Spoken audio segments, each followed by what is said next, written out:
Renzo, ya podemos comenzar.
Muy buenas tardes, estimados ponentes, estimados participantes. Mi nombre es Renzo Estefano López, pertenezco a la Universidad Católica de Trujillo y el día de hoy vamos a dar inicio a la mesa de investigadores de Ciencias Médicas 8, que va a tener a los profesores Richard Ponce Pusi de la Universidad Nacional de Moquegua, al profesor Wilfredo Gustavo Escalante Otárola de la Universidad Católica de Santa María, y al profesor Luis Miguel Jara Salazar de la Universidad Peruana Cayetano Heredia. Para comenzar con todas las presentaciones, es un gusto darle el pase también al profesor Richard Ponce Cusi de la Universidad Nacional de Moquegua. El profesor Richard es docente e investigador ordinario a tiempo completo. Pertenece a la Universidad Nacional de Moquegua, Perú, y es biólogo también de la misma universidad. Además, es magíster en Ciencias Biológicas de la Universidad de Tarapacá, de Arica, Chile, y es docente ordinario e investigador de la Universidad Nacional de Moquegua en el departamento de Moquegua, Perú. Sin más preámbulos, es un gusto darle el pase al profesor Richard. Profesor, sin antes mencionarles que cuenta con 15 minutos para su presentación. 10 minutos, muy bien. 15 minutos, Mm, profesor. 15 minutos, muy bien. Entonces, Perfecto. Se ve mi pantalla.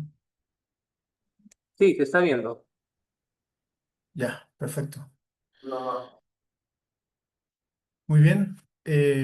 Muy buenas tardes con todo el público presente. Agradezco en este caso la invitación a esta Semana de la Investigación del presente año de la Red Peruana de Universidades. Mi nombre es Richard Ponce Cusi y bueno, soy doctor en bioquímica.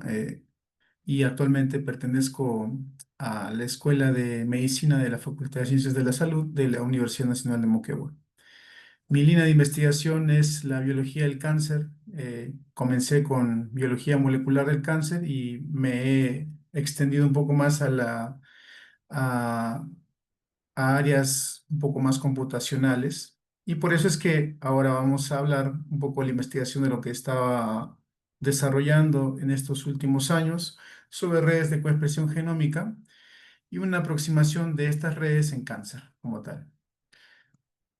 Muy bien, a manera de introducción quiero mencionar algo que realmente no es una novedad, de que el cáncer de mama presenta una alta heterogeneidad a nivel clínico y molecular. Este cáncer en sí eh, tiene una incidencia alta, una mortalidad importante y dentro de todo una característica importante a mencionar que es la heterogeneidad, ¿no? Hablando en términos epidemiológicos, lo que mencioné está sustentado por la OMS en el 2018 y los esfuerzos que se han generado a partir de combatir esta enfermedad han ido desde performance, por ejemplo, histológicos, han ido por cuestiones anatómicas y también por cuestiones más de biología molecular. Y en este último caso, a nivel de expresión génica, ¿ya? Se entiende la expresión génica como la manifestación de cuánto un gen se expresa, se hace más preponderante en un determinado tejido, por así decirlo, ¿ya? En ese sentido, se han elaborado diferentes metodologías y una de ellas es la caracterización de la expresión génica que ha podido, en este caso, diferenciar diferentes subtipos moleculares de cáncer de mama, cada uno de ellos caracterizados por un perfil de expresión específico. En este caso tenemos eh, de los cuales se ha podido, en este caso, eh, indicar al menos cuatro principales subtipos, los cuales son los luminales A y B, el subtipo basal y en este caso el subtipo ER2. Esto ha servido para poder trasladar esa información hacia características clínicas como la prognosis y la supervivencia, donde los subtipos luminales han tenido, en cierta manera, un mejor pronóstico y a diferencia de lo que sucede en basal, que es el de peor pronóstico, y así también el de peor supervivencia.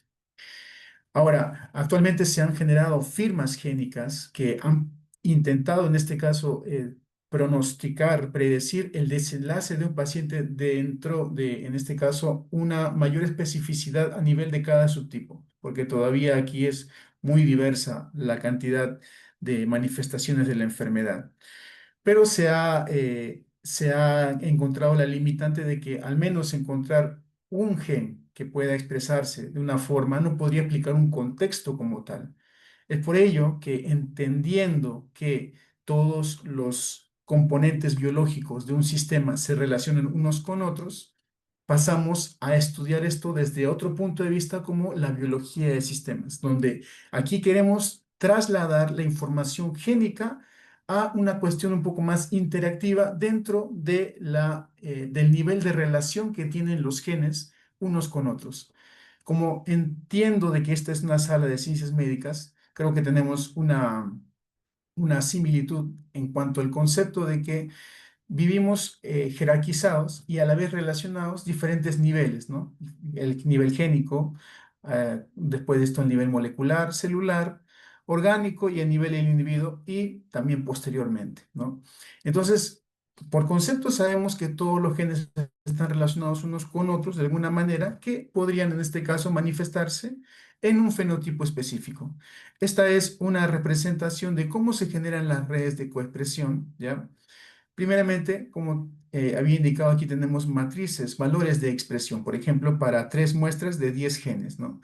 Dentro de ellas hacemos una inferencia de correlación, es decir, la coexpresión es la correlación de la expresión, de los niveles de expresión de diferentes genes, donde podemos establecer aquí umbrales, por así decirlo, arriba del 0,8 que nos puedan parecer estadísticamente significativos, por los cuales podemos generar mayores relaciones entre diferentes genes por el nivel de correlación que existe entre ellos.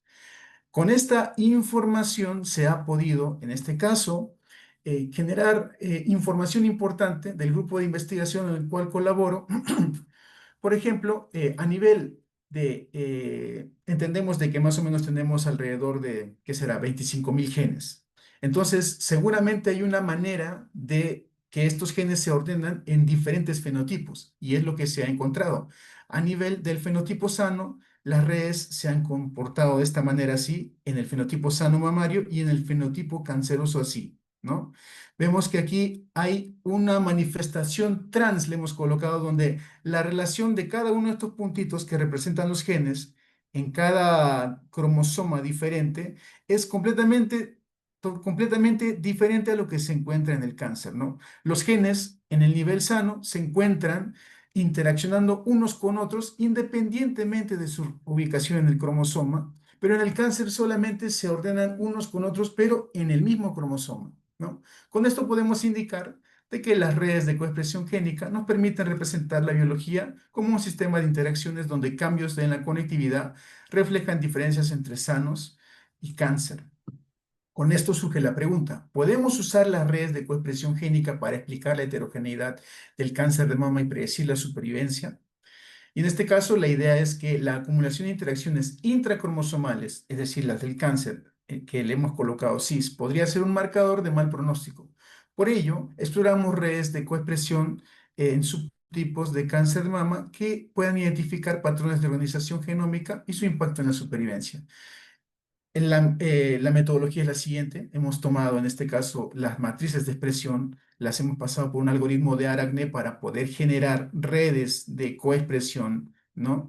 Y a partir de un algoritmo, en este caso denominado Lioness, hemos podido encontrar la red de cada uno de los pacientes por los cuales se generaron tanto las matrices de expresión como las redes agregadas, por así decirlo. Actualmente, las metodologías genómicas de uso concentran toda la información, ¿no? Entonces, estamos en una época de la medicina de precisión, por así decirlo. Lo que se ha hecho en este caso es que hemos podido extraer cada muestra de cada paciente un perfil específico de red, es decir, cada uno de los pacientes por los cuales se generaron estas redes y de cada perfil genómico se generó una red específica. Es decir, hemos podido a través de algoritmos computacionales generar redes para cada uno de los pacientes. ¿Qué hemos hecho con esas redes? Lo que hemos hecho aquí es evaluar su configuración topológica. Hemos visto de cada paciente, de cada uno de los subtipos moleculares y fenotipo normal que hemos analizado, su configuración cis y su configuración trans. Hemos evaluado también dónde se ubicaban la mayor cantidad de enlaces intracitobanda y genes clave y hemos asociado en este caso toda esa información con la supervivencia en pacientes específicos, ¿no? Los resultados son los siguientes. Hemos encontrado en este caso que a nivel de las redes podemos indicar de que, por ejemplo, hay diferencias en cuanto a la ruptura en la disrupción de los genes de las redes genómicas en cada subtipo molecular, a diferencia de lo que se encuentra en el fenotipo normal, ¿no? En el fenotipo sano, por así decirlo. Encontramos acá que en tanto en luminal A y luminal B encontramos una fragmentación moderada. En ER2 podemos encontrar una red mucho más compacta y en basal podría ser referido a que es también el fenotipo de mayor malignidad. Encontramos una fragmentación extrema, donde podemos indicar de que cada subtipo muestra una arquitectura de red característica, lo que refleja la heterogeneidad de la organización genómica en cáncer de mama. Ahora, hemos encontrado también puntos calientes de las citobandas, es decir, de las bandas cromosomales, donde se pueden ubicar justamente estos lugares donde se concentran estos enlaces intracromosomales, ¿no? Y nos hemos dado cuenta de que estos hotspots, estos puntos calientes identificados coinciden en este caso con regiones que albergan oncogenes clave, confirmando su rol en la progresión tumoral y reforzando así la validez biológica que se ha encontrado a través del enfoque de las redes. Luego hemos analizado la función de justamente estos genes que se ubicaban en las citobandas anteriormente mencionadas y nos hemos dado cuenta de que estos genes localizados en estas citobandas identificadas mediante algoritmos computacionales se alinean directamente con los hallmarks del cáncer, como por ejemplo en este caso la proliferación, la invasión y la evasión de la apoptosis. Muy bien, entonces, como les había mencionado, ya tenemos una aproximación importante respecto a el uso de las redes, la configuración distinta entre fenotipo sano y fenotipo canceroso, y hemos ubicado también las áreas importantes donde se ubican probablemente las rupturas de estas redes, lo cual nos puede dar pistas importantes de tratamiento. Pero aparte de eso, lo que hemos hecho es, como les había mencionado, para cada uno de los pacientes, por ejemplo, yo le voy a decir, para una red del fenotipo luminal A, esta red se hizo a partir de 565 muestras, ¿ya? Entonces, nosotros extrajimos de cada una de estas redes globales el número específico de cada una de las redes de muestra única, se puede decir, ¿ya? Es decir, de las 565 muestras en Luminala, obtuvimos acá 565 redes para cada paciente único, dentro de lo cual pudimos hacer un match respecto a la proporción de enlaces intracitobanda o cis para poder evaluar si esa proporción de enlaces cis intracitobanda podrían tener impacto en el pronóstico del cáncer como tal. Y lo que encontramos es que sí, efectivamente, al menos en pacientes del subtipo basal, al haber analizado por este algoritmo, pudimos encontrar de que una mayor proporción de enlaces cis indica una peor supervivencia, y este hallazgo sería consistente con la hipótesis de reorganización de la conectividad genómica y de todo lo que hemos visto en la fragmentación de las redes hasta el momento, ¿no? Estos resultados evidenciarían que la acumulación de enlaces cis se asocia a un pronóstico adverso en el subtipo basal.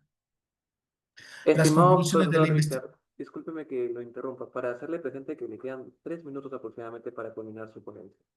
Muy bien, sí estoy contando también. Muchas gracias.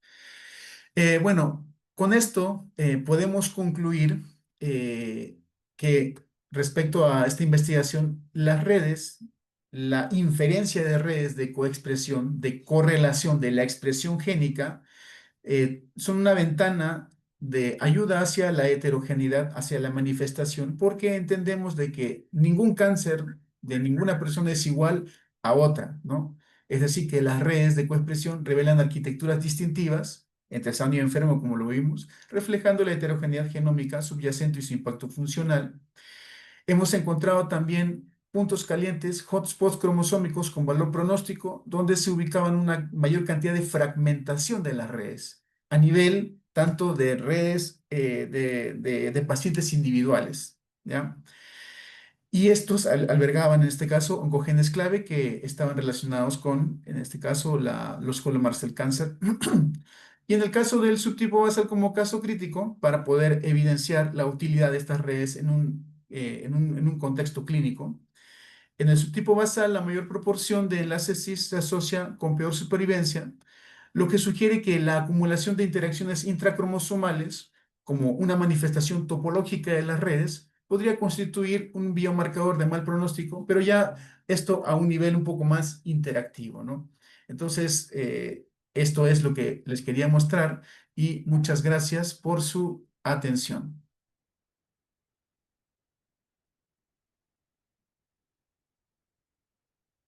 Listo. Muchas gracias, profesor Richard, por su participación el día de hoy. Sin antes también recordarles, estimados y estimadas participantes, que los invitamos a dejar sus preguntas por este medio, o sea, por el chat del Zoom, las cuales serán respondidas al final de todas las presentaciones. Listo. Ahora sí vamos a continuar con el profesor Wilfredo Gustavo Escalante Otárola, de la Universidad Católica de Santa María. Y el profesor Wilfredo es docente investigador de tiempo completo en la Universidad Católica de Santa María, en el departamento de Arequipa, Perú.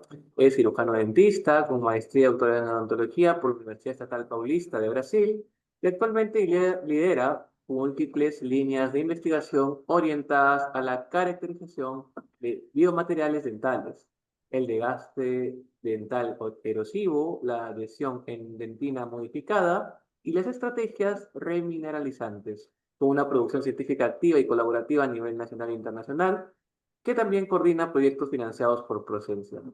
Eh, es un honor tenerlo aquí también presente en la Semana de la Investigación, estimado profesor Wilfredo. Adelante, por favor, con su participación. Bien, buenas tardes. Muchas gracias por la presentación y asimismo por la invitación a poder participar en este importante evento. Como bien me han presentado, yo soy cirujano dentista de formación.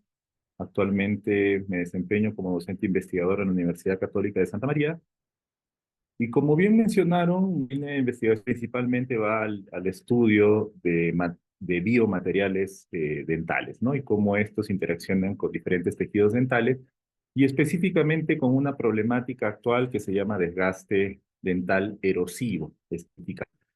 Pero el día de hoy yo les voy a traer una variante de la línea de investigación que desarrollamos en nuestro grupo, que es el desgaste dental prematuro, ¿no? Lo que nosotros desarrollamos principalmente en el laboratorio son trabajos in vitro donde exponemos a los diversos materiales a diferentes situaciones, pero la investigación que les voy a mostrar es una investigación que sale un poco de eso e intenta entender cómo esta problemática sucede en la clínica, en la realidad. Y de eso vamos a conversar el día de hoy. Entiendo que la mayoría de personas que están conectadas no son del área odontológica, así que vamos a intentar hablarlo de manera general para que todos nos puedan entender. Vamos a entender que el desgaste dental prematuro es una problemática actual.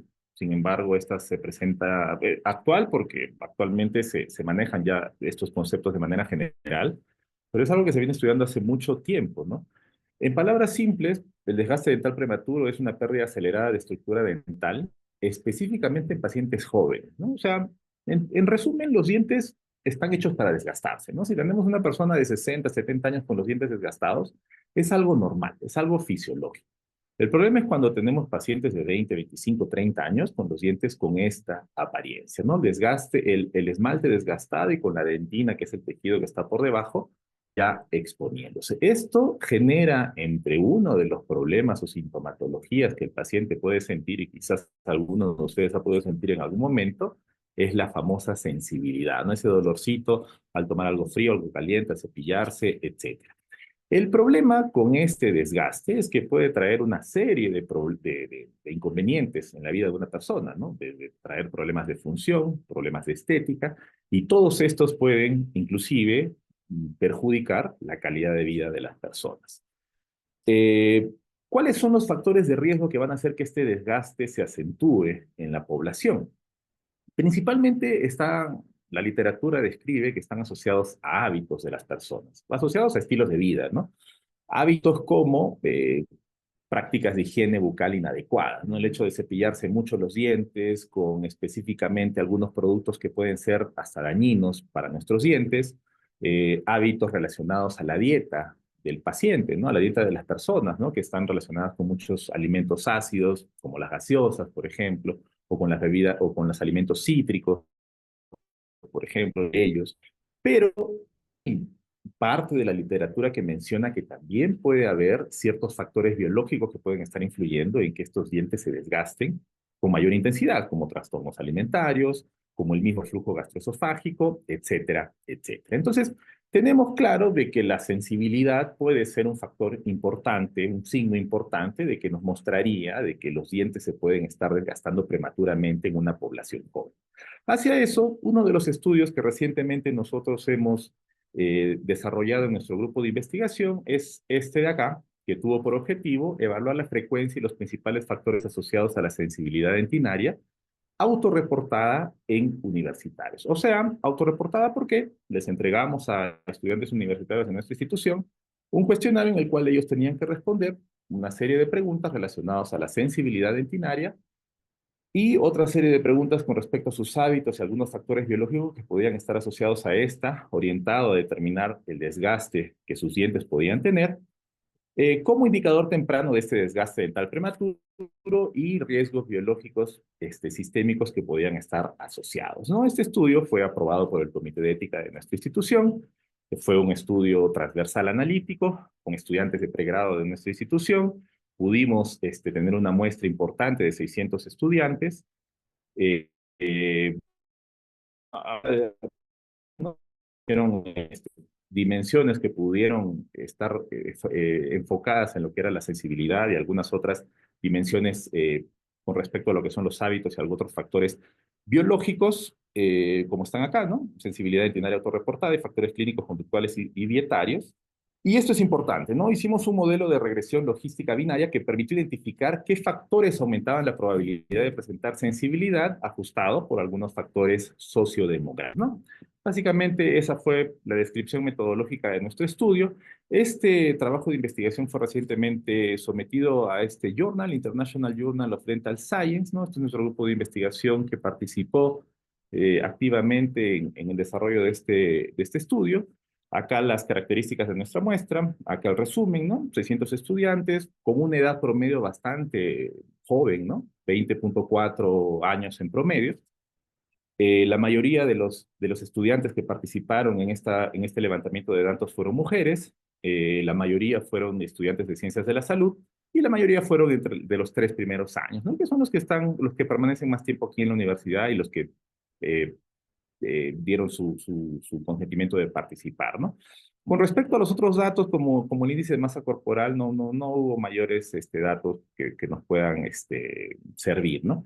Algo importante y desde inicio de los datos que recolectamos fue que el 68.5% de las personas, de los estudiantes universitarios a los cuales entrevistamos, reportaron de que sentían sensibilidad a por lo menos uno de los estímulos que se les preguntaban en el cuestionario, ¿no? Que es una sensibilidad bastante prevalente, bastante alta, ¿no? Pero si vamos a la literatura, son datos que de alguna manera van a la par de lo que puede reportar algunos reportes previos que existen en la literatura con poblaciones similares jóvenes, ¿no?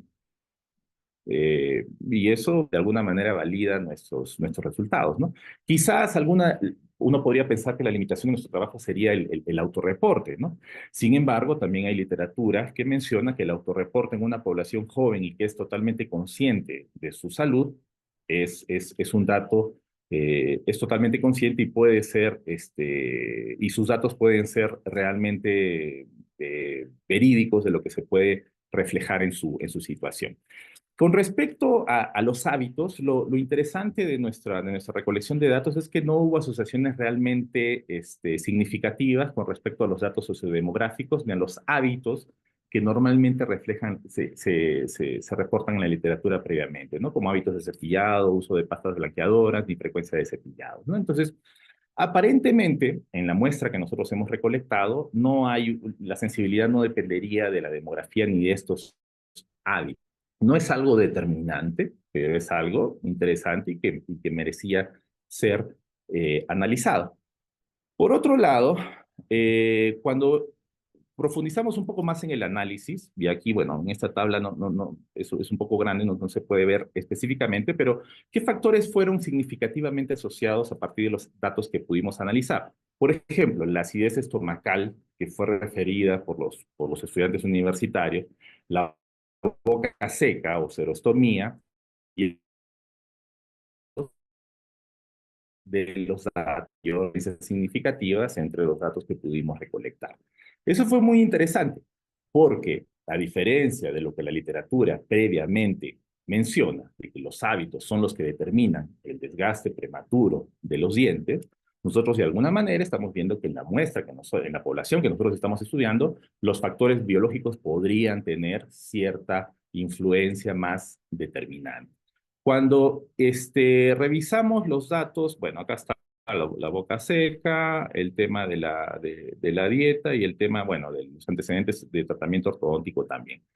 En cuanto a lo que era el modelo probabilístico que realizamos, es bien interesante porque con respecto a la acidez estomacal y a la boca seca, vimos que ambos factores podían llegar inclusive hasta a duplicar la habilidad en los pacientes y respecto al ronquido. No te poca evidencia que relaciona a la presencia de ronquido, o sea, una persona que ronca en la noche con el tema de sensibilidad y desgaste dental prematuro, por ejemplo, ¿no? Y eso abre la posibilidad de una línea de investigación interesante, ¿no? Relacionar el desgaste prematuro con la calidad de sueño y la posibilidad de relacionarlo con una línea de investigación con la apnea obstructiva del sueño, por ejemplo, ¿no? El hecho de tener apnea y la relación con la boca seca al dormir, por ejemplo, podría ser una posibilidad de una línea de investigación para el futuro, ¿no? Entonces, factores biológicos y sistémicos pueden llegar a duplicar el riesgo de sensibilidad, que son datos interesantes que nuestro estudio ha arrojado y creo que vale la pena considerar, ¿no? Entonces, a manera de conclusiones de que nuestros datos de este estudio con una muestra importante han podido revelar, hay una alta prevalencia de sensibilidad de la población universitaria de nuestra institución, alta prevalencia de sensibilidad, 68.5%, que de alguna manera, como les mencioné, está de acuerdo con reportes previos que se mencionan en la literatura, asociado, como les dije, a diferencia de lo que normalmente menciona la literatura, con factores biológicos, como acidez estomacal, boca seca, rompido durante el sueño, ¿no? Hay algunas, se muestran ciertas tendencias en lo que son estos resultados con tratamientos de ortodoncia previos, ¿no? Eso sí lo muestra la literatura, el hecho de que una persona haya recibido un tratamiento de ortodoncia previo, de alguna manera la predispone a que pueda tener este signo o este síntoma de sensibilidad y podría también tener los signos del desgaste prematuro. Y bueno, el consumo de ácido frecuente también es un factor de riesgo importante, ¿no?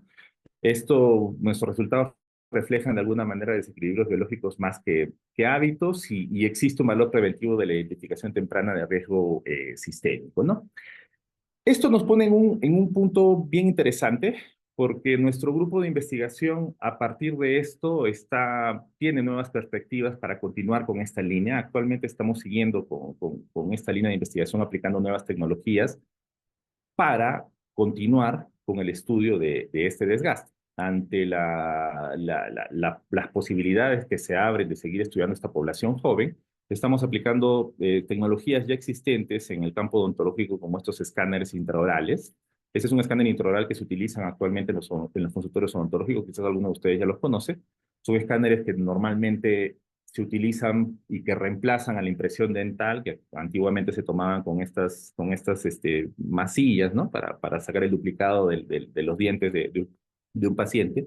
Lo que se hace en la actualidad es escanear los dientes del paciente y sale el modelo en 3D en un software especial y en el modelo en 3D se hace todo el manejo del modelo, ¿no? ¿Qué es lo que nos permite este software? Que dentro del modelo 3D lo que nosotros podemos hacer es el monitoreo.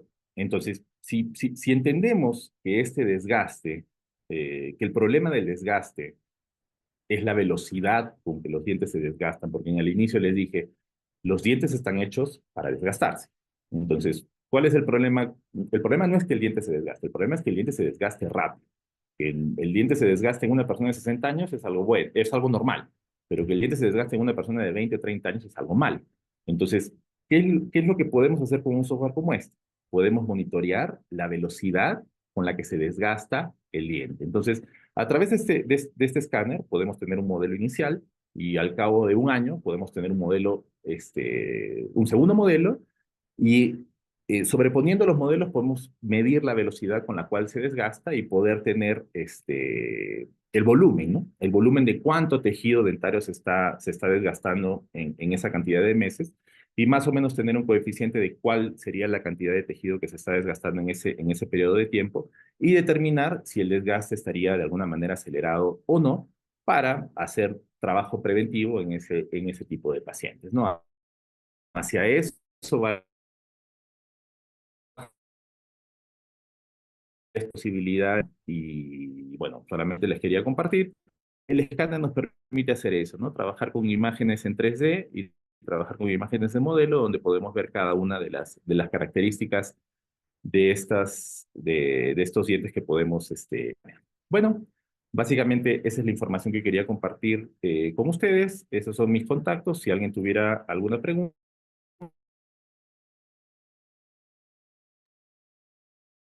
Muchas gracias, profesor Gulpedo. ¿Me escucha bien? Sí. Sí. Muchas gracias, profesor Wilfredo, por su ponencia y por sus aportes el día de hoy. Vamos a continuar con la tercera participación del día de hoy y corresponde al profesor Luis Miguel Jara Salazar de la Universidad Peruana Cayetano Heredia. Y el profesor Luis Miguel Jara Salazar es médico veterinario y zootecnista, es maestro en microbiología aplicada por la Universidad Autónoma de Barcelona, en España, y cuenta con un doctorado en medicina veterinaria por la Universidad Nacional Mayor de San Marcos, en nuestro país. Además, es investigador principal son identificación de bacterias ácido lácticas para potencial probiótico como preventivo a la diarrea neonatal en alpacas. International Foundation for Science, grant número B528-2012-2014. Sin más preámbulos, es un placer también cederle el pase a nuestro ponente el día de hoy, el profesor Luis. Muchas gracias por la presentación. Actualmente me dedico un poco a la docencia también en la universidad, en las áreas de microbiología y inmunología. Voy a apagar mi cámara para que no se coloque lenta la presentación. Y lo que hoy día voy a hablarles es un poco acerca de los trabajos que se han venido haciendo en el área donde trabajo, acerca de los patógenos, es decir, bacterias que causan enfermedad o que pueden causar enfermedad, y cuál es su relación con la resistencia antimicrobiana bajo el enfoque que ahora está de moda, llamado Una Salud o One Health. Entonces, tenemos que la resistencia antimicrobiana, que realmente, por el nombre correcto, es antibiótica, es una condición en la cual las bacterias sufren cambios al verse estresadas. Y ese estrés puede deberse al uso de antibióticos en pequeñas dosis o de forma inadecuada, que hace que se vuelvan resistentes y por tanto sobreviven a ese antibiótico. Pero este antibiótico, cuando ocurre ese evento, se vuelve ineficaz, es decir, la bacteria persiste, sobrevive, y por tanto las infecciones, tanto en humanos como animales, van a persistir en el hospedero. Y esto va a ocasionar que, por un lado, aumenten los costos de hospitalización, tratamiento, o inclusive la muerte, y también incremente el riesgo de que puedan propagarse a otras personas o animales que pues estaban sanos. Y actualmente, lo que corresponde a la salud pública mundial, representa una amenaza que cada vez cobra mayor fuerza. Entonces, si revisamos un poco acerca de cuáles son las bacterias quizás más importantes que causan enfermedad y que aparte pueden tener mecanismos de resistencia antibiótica, tenemos estas 5 bacterias. El Campylobacter, que puede estar presente en pollos, puede presentar pequeñas mutaciones en genes de resistencia a antibióticos del tipo quinolonas. Tenemos la salmonela también, que puede estar en fuente animal como aves. Tenemos Staphylococcus, que puede estar presente en vacas, que presentan algún tipo de enfermedad en la ubre cuando van a ordeñarlas para obtener la leche. También en perros, en gatos y también en humanos. El enterococo, que también puede estar presente en humanos, en animales de granja. Y por último, dentro de las gram negativas, tenemos mayoritariamente la bacteria más conocida, que es la Escherichia coli, que también puede estar presente en los humanos, en las heces y también en los animales. Y presenta un mecanismo bastante conocido, que es generar unas enzimas que van a degradar a los antibióticos beta-lactámicos. Muchas de estas bacterias, si bien pueden ser específicas de los animales, también pueden ser zoonóticas, como es el caso de Campylobacter, Salmonella, ciertas especies de Staphylococcus, entre otras bacterias. Entonces, eso va desde el punto de vista de sanidad animal. Pero, ¿qué ocurre con la parte humana? Pues la OMS ya hace algún tiempo ha priorizado ciertos grupos de bacterias importantes desde el punto de vista de resistencia. Y tenemos un grupo crítico donde están las enterobacterias, es decir, aquellas bacterias que van a residir en el intestino de los humanos. Tenemos Mycobacterium, Perú es un país o una zona endémica de tuberculosis. Y dentro de otro grupo relativamente importante también tenemos a Salmonella, a Shigella, Enterococcus, Pseudomonas, Staphylococcus, entre otras bacterias.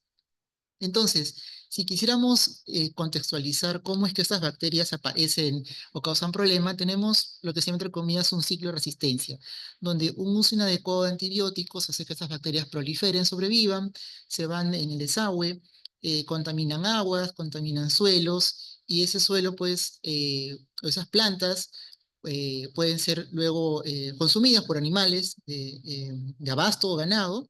A su vez también el ganado o pollos, vacas, cerros, etcétera, pueden ser también se les administra también antibióticos en dosis inadecuadas o un mal manejo, y también van a excretar cepas resistentes a antibióticos. O también el residuo de antibiótico puede llegar al mismo tejido, se almacena ahí y cuando uno lo consume, pues está recibiendo pequeñas dosis de antibióticos que estimulan a nuestras bacterias propias. Entonces, todo esto es un ciclo donde van a participar las bacterias.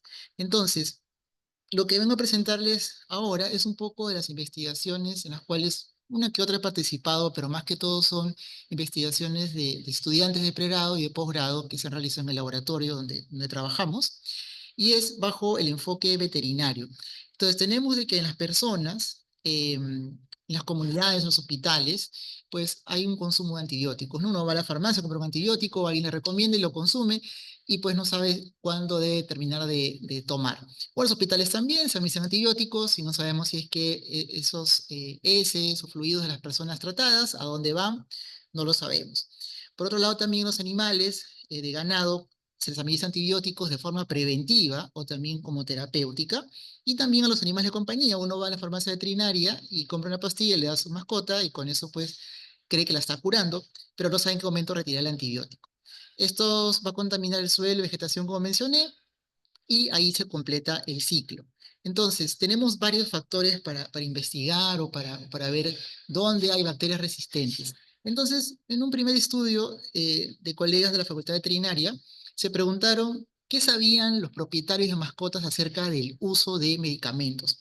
Y se encontró que un 19% de personas encuestadas, de propietarios de mascotas, utilizaba antibióticos. Es decir, iba a comprar a la farmacia veterinaria antibióticos. Casi el 90% de estas personas o propietarios compraba sin receta médica, por desconocimiento o porque no es una práctica, digamos, común, ¿no? Que la farmacia te pida una receta médica, pero bueno, ellos lo compraban.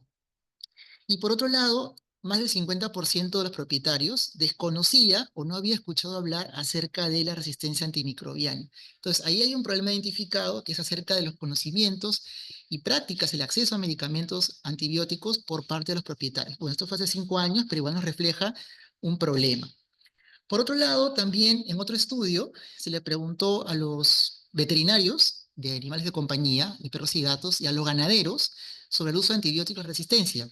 El 49% de veterinarios de mascotas, antes de utilizar un antibiótico, pide un ensayo in vitro para ver a qué es resistente la bacteria que se ha aislado del problema en la mascota.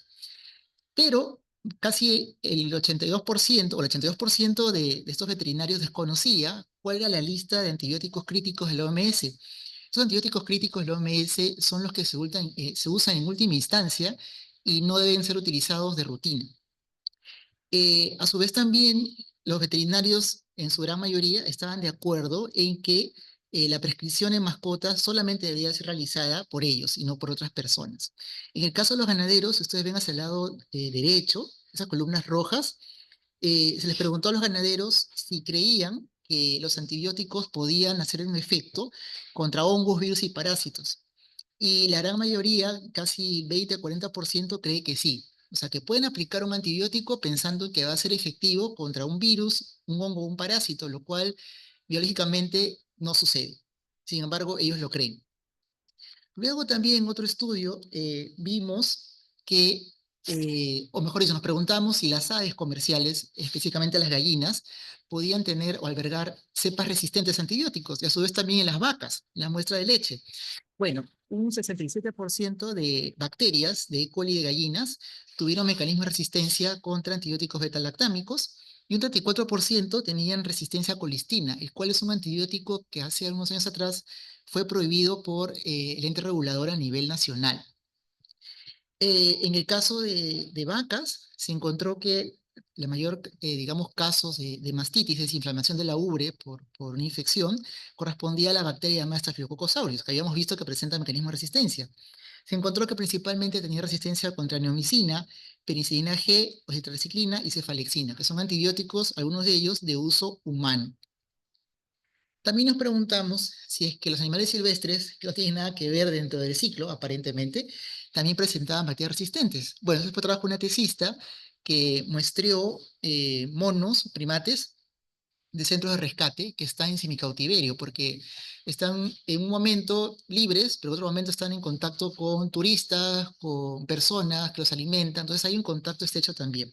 Bueno, se encontró que el 35% de estos primates en semicautiverio presentaban este mecanismo de resistencia contra antibióticos beta-lactámicos. El 25% tenían E. coli y el 7% tenían Klebsiella, es decir, estaban portando enterobacterias con mecanismo de resistencia. Y esto es importante porque ese mecanismo de resistencia se puede transmitir entre bacterias. sea, le pasa la información una bacteria resistente a otra que no es resistente, con lo cual traspasa la información de resistencia. También nos preguntamos si es que los perros, las mascotas sanas, podían portar bacterias resistentes, lo cual no tendría sentido, ¿no? Porque si está sano, no debe tener nada resistente ni nada de enfermedad. Sin embargo, encontramos que el 44% de perros atendidos en una clínica veterinaria del Cono Norte presentaba bacterias con esta resistencia de enzimas que degradan el antibiótico beta-lactámico. Dentro de los antecedentes de estos animales, siempre hubo un común denominador, es que habían recibido tratamiento antibiótico en el último año. O sea, si bien estaban sanos, no presentaban enfermedad, no tenían síntomas, pero podían albergar bacterias resistentes a los antibióticos. También nos preguntamos si los laboratorios veterinarios que se encargan justamente de aislar las bacterias y reportar resistencia, ¿qué es lo que tenían, digamos, como información? Bueno, esto corresponde a un laboratorio veterinario del Cono Norte de Lima, justamente de la universidad donde trabajamos, y encontramos que un 57% de estafilococos presentaba resistencia a más de 3 antibióticos. En el caso de enterobacterias, es decir, bacterias en intestino, presentaba un 21% de frecuencia de resistencia a más de 3 antibióticos. Y si fueran 5 antibióticos diferentes, bueno, había un 2% para cada caso, es decir, bajaba. Entonces nos dice que se estaban reportando en un porcentaje considerable bacterias que resisten a más de un tipo de antibiótico, lo cual es preocupante. Estas muestras de aquí corresponden a muestras de otitis, es decir, de secreción del oído cuando se inflama de los perros, y también de epioderma, de infecciones de piel. También nos preguntamos si habían residuos de antibióticos en el tejido animal que es para consumo. Bueno, se encontró que un 7% de muestras positivas de carne de res, presentaba valores del residuo del antibiótico enrofloxacina por encima del límite permisible. Y también se encontró en el 69% de muestras de langostinos que se venden en los mercados que contenían el residuo antibiótico cloranfenicol por encima del límite permisible. Porque si bien es cierto, uno puede encontrar antibióticos como residuos, pero estos no deben pasar el límite, porque si pasan ya hay un riesgo que primero que puede generar toxicidad y segundo, y más importante, que va a inducir a que las bacterias propias que tenemos en el intestino puedan comenzar a generar resistencia. Entonces, ¿cuál sería el papel del veterinario dentro de este tema?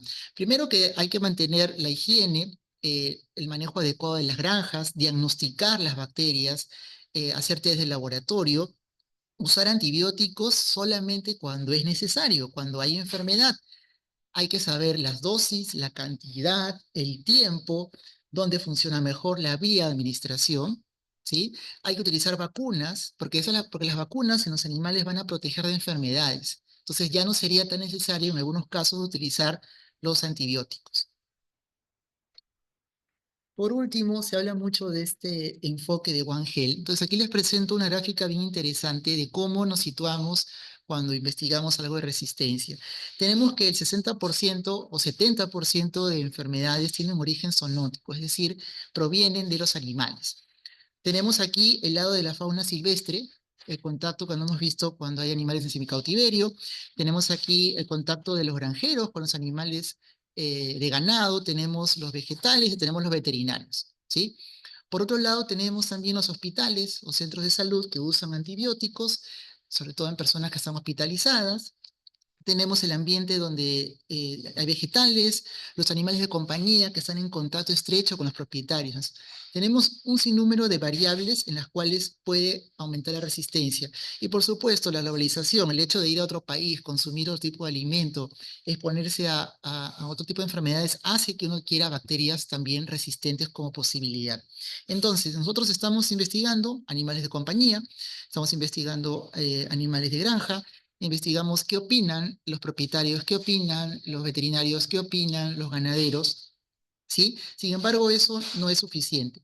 ¿Y qué es lo que dice este concepto para ir terminando? Que la comunicación entre cada sector, propietario, comunidad, sociedad, veterinario, médico humano, hospital, autoridad, es importante. Es importante la comunicación, la coordinación y la colaboración. Cuando lleguemos a ese punto, planteando políticas de intervención o de vigilancia más efectiva, podremos disminuir estos casos de resistencia. Bueno, eso es todo y muchas gracias por su atención.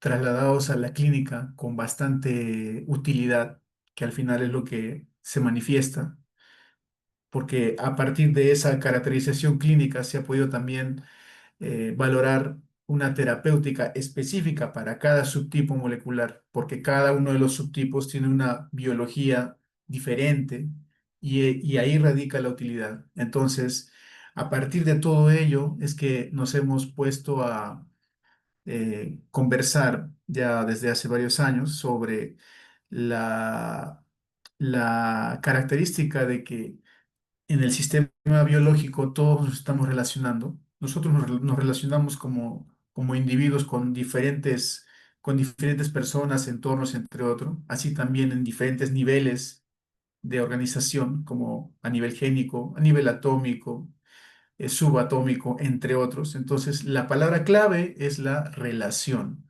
Por lo tanto, hemos visto importante complementar esta visión respecto a los hallazgos que se han tenido sobre firmas de expresión, de los cuales se han podido lograr debido a los avances en secuenciación genómica que hay, y darle un giro un poco más integrativo, ¿no? Respecto a utilizar correlación de genes, con lo cual podríamos evaluar y valorar, además de firmas genómicas específicas, evaluando genes en diferentes tipos de cáncer, también podemos valorar firmas de correlación de expresión o firmas de coexpresión, lo cual podría tener o podría dar una capa más de caracterización sobre un cáncer específico.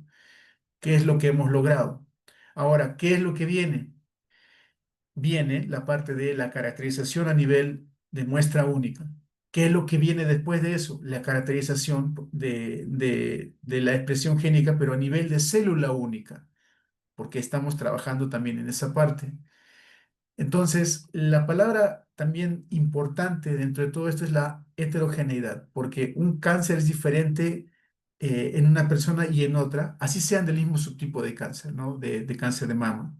Entonces, en este caso en el que yo manejo más. Y eso quería dejar como una reflexión, como una conclusión, y que realmente estos eventos dan pie a que uno pueda eh, comentar lo que uno está trabajando bueno, bienvenidos sean. También he dejado mi correo ahí para que me puedan escribir en lo que les pueda ayudar y lo que podamos trabajar, porque he visto muchos alumnos de biología bastante interesados en este tema porque es un tema actual, es un tema realmente que se necesitan muchas manos para poder continuar con esto. Muchas gracias y felicitaciones también a los demás ponentes. Fantásticos temas, me han dejado bastante absorto y adelante. Muchas gracias también por la organización del evento. Muchas gracias a usted, estimado profesor Richard, por su presentación y por también todos los aportes que ha realizado a lo largo de todo lo que nos comentaba el día de hoy durante su ponencia. Eh, Listo, vamos a pasar también con las conclusiones finales del profesor Wilfredo Gustavo Escalante Otaro. Hola, profesor Wilfredo. Sí, muchas gracias. Yo quería comentar, leí en los comentarios que había una pregunta de Mauro Rocha. Eh, Él pregunta sobre si se ha considerado investigar asociación al estrés o ansiedad en los jóvenes o a disfunción en la ATM o maloclusión. Gracias por la pregunta a Mauro Rocha. Sí, nosotros tenemos algunos recolección de datos específicamente con ansiedad. Eh, pero en términos generales, este tipo de estudios en los cuales se recolectan datos a partir de instrumentos se pueden hacer y se pueden hacer asociaciones entre estos, ¿no? El tema del ATM es un poco más complejo porque diagnosticar ATM a partir de un cuestionario es complejo. Existen cuestionarios escritos en la literatura, pero es difícil, ¿no? De por sí, para un profesional con experiencia, diagnosticar disfunción en la articulación temporomandibular es complejo, entonces hacerlo a partir de un cuestionario que no da un diagnóstico totalmente exacto es mucho más difícil, ¿no? No es exacto. Pero existen pues, instrumentos en la literatura que nos permiten poder medir variables como estrés, como ansiedad, como calidad de vida, por ejemplo. Entonces, son instrumentos que nos permiten de alguna manera cuantificar cuánto estos factores pueden estar siendo, pueden estar presentes en este caso en los estudiantes universitarios. Entonces, nosotros tenemos algunos estudios preliminares, aún no hemos hecho los análisis, pero la idea es poder aplicar estos cuestionarios a esta misma muestra y a partir de esos resultados poder hacer inicialmente tal vez una correlación y en algún momento, dependiendo de los resultados, poder hacer algún modelo predictivo también para determinar si hay alguna influencia de, por ejemplo, si la ansiedad podría estar influyendo como una causa o como un factor predictivo ante el desgaste o viceversa, y sí se podría hacer. Nosotros estamos haciéndolo con el tema de la ansiedad y sí se puede hacer. Y entonces, básicamente, a manera de conclusión, el tema de hacer investigación importante, relevante, con instrumentos que no son costosos, como en el caso de la investigación que les mostré, es posible hacerlo en nuestro país. Este tipo de cuestionarios de autorreporte que se pueden repartir se pueden hacer y se puede recolectar data relevante. Solamente hay que tener una metodología clara, siempre basada en evidencia, para que a partir de ahí los análisis sean relevantes, basados siempre en evidencia, análisis basados en estadística buena y muestras importantes también para poder tener inferencias que vayan siempre viendo lo que diga la evidencia actual sobre la temática que quieren hacer, ¿no? Esa sería mi recomendación final sobre el tema. Muchas gracias por su atención y hasta una próxima oportunidad. No, reiterar el agradecimiento, estimado profesor Wilfredo, por todos sus aportes también el día de hoy. Listo, entonces para concluir, voy a ceder el pase al profesor Luis Miguel Jara Salazar para que también pueda realizar sus conclusiones. Bueno, como había comentado, hay diferentes actores y escenarios en el tema de resistencia antimicrobiana.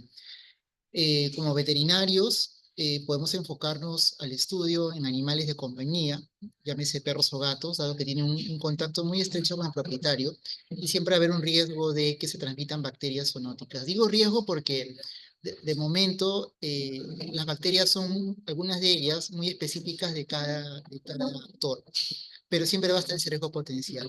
Por otro lado, también se pueden explorar bacterias resistentes en otros animales, como pueden ser los animales de ganado, llámese vacas, cerdos, cuyes, etc.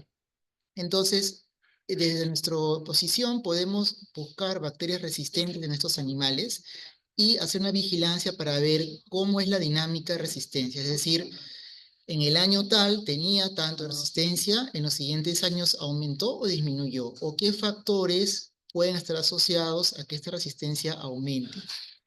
Eso desde el punto de vista en los animales.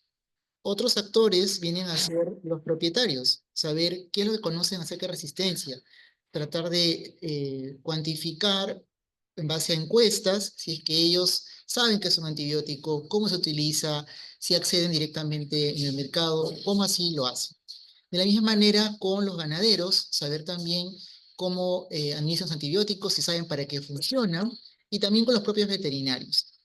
Otro actor viene a ser ya los tejidos o la carne que se vende en los mercados. Saber si tiene residuos de antibióticos, saber qué antibióticos, entre otras cosas. Entonces, desde un punto de vista de investigación descriptiva o una línea base, tenemos mapeado las frecuencias de resistencia para algunas bacterias en algunos actores que he mencionado. Esa es la primera parte. Y ahora nos dirán, bueno, ¿y qué hacemos, no? Ya corresponde una siguiente parte en la cual tenemos que hacer unas intervenciones. Desde nuestra posición podemos apelar a la concientización, a la educación, a la capacitación en varios actores, ya sean veterinarios, propietarios, ganaderos, ¿no?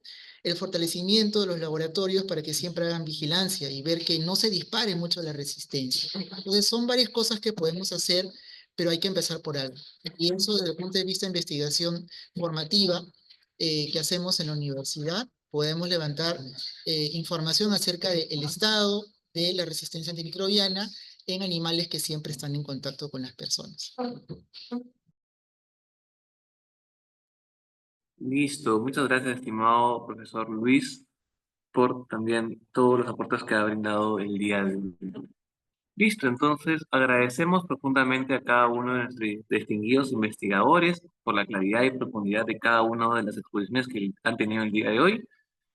Y cabe mencionar que los temas que se han tocado el día de hoy, desde la genómica y la biomedicina, reflejan la importancia de la investigación científica como motor de cambio, desarrollo y bienestar social. Este espacio, que fue promovido en marco de la Semana de la Investigación o promovido por la Red Peruana de Universidades RPU, reafirma el compromiso que tiene cada una de nuestras instituciones con la excelencia académica, con la cooperación intrauniversitaria y la generación de reconocimiento con impacto social. Felicitamos a cada uno de ustedes, estimados ponentes, y también a cada uno de los participantes por su interés que ha mostrado el día de hoy para fortalecer la cultura investigativa que tiene cada uno de nosotros y que aspira en cada una de nuestras universidades. Muchas gracias a todos y que sigan los éxitos en sus investigaciones. Nos estamos viendo en una próxima ocasión. Hasta luego. Gracias, buenas tardes. Buenas Muchas tardes, gracias gracias. con todos y hasta otra oportunidad. También veo que algunos participantes están preguntando por la lista de asistencia. Recordarles, por favor, que para las mesas de investigación, la asistencia se registra de manera automática con el reporte que genera la plataforma Zoom. Así que no es necesario completar ningún